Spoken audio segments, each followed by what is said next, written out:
And we are back, another episode of the Hoop 365 show. If you're keeping track, this is episode 5. Hope you've got to watch one of the first 4 episodes. If not, please check it out. Give me a subscribe, a like, a comment, question, whatever. I appreciate all of it. Feel free to reach out to me at any time on TikTok, Twitter, and I'll be happy to either make an episode like I did with episode 4 or answer your question or comment, and we can continue the chat from there, because that's exactly why I'm doing this, is to interact and talk and converse with other people about the NBA and basketball in general. So appreciate all those. If you do reach out, I will try to get you answered back in just some sort of form or fashion. But hope you did get to watch episode 4. I did answer a question from TikTok on that one about how to play good defense, or what goes into playing good defense and improving to becoming a better defender.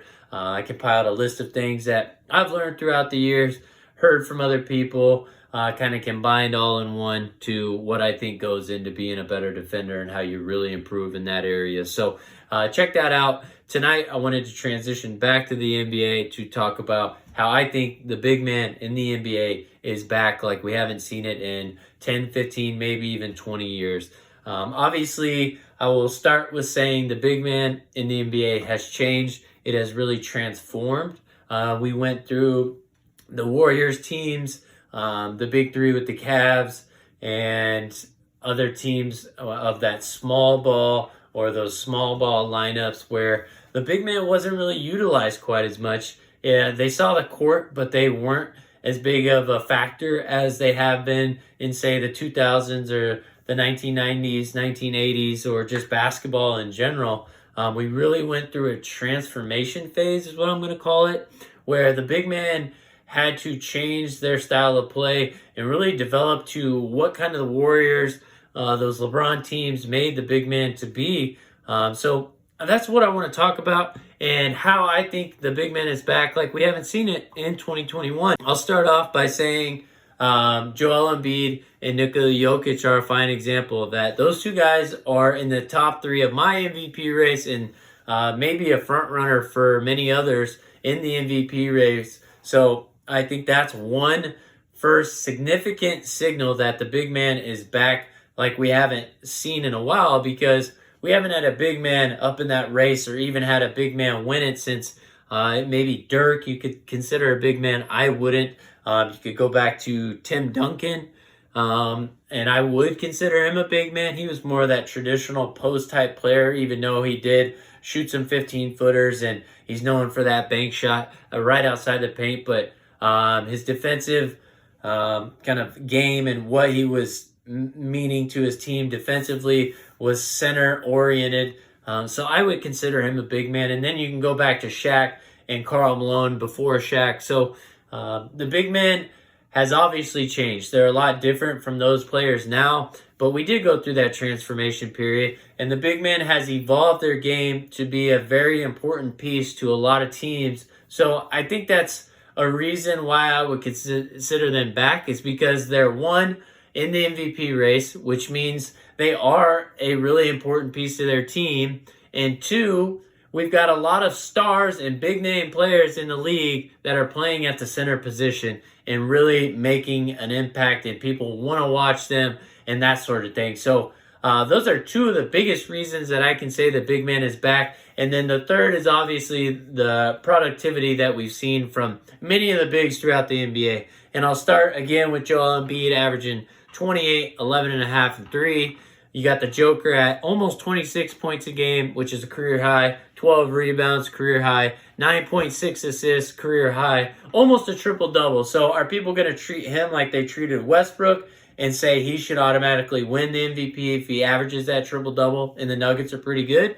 Or are they going to say, since Westbrook has already done that in the last couple of years, it doesn't hold as much weight or doesn't mean as much? He's still only the 3rd person to potentially ever do that outside of Oscar Robertson and Westbrook. So it will really, really be interesting to me to see if he is treated like Russell Westbrook was when he did that. But first of all, of course, he has to do it. I think he has a very good chance to, because of how often he gets the ball and how much they run the offense through him and what he means to the Denver Nuggets. And I think he can stay healthy. I mean, He's not a super athletic player, so he's not putting himself out there in jeopardy for a lot of injuries with how his style of play is. So those two guys, and then you got guys like Bam Adebayo, Karl Anthony Towns, Sabonis, all those guys averaging over 20 points per game. And you can continue the list on to Vucevic, Porzingis, Clint Capella had a triple-double with blocks the other night. So a bunch of those big men obviously are getting it done in a lot of different forms and fashion. Clint Capella's scoring from lobs and kind of cleanup duty, but still making a really big impact for his team on the defensive end. And then you got Vucevic shooting it at a very high rate, making almost three-point field goals a game, which is incredible thinking about what the big man was 10, 15, 20 years ago. So obviously the big man has evolved. A lot of those guys on that list are averaging over 1 3-pointer made per game.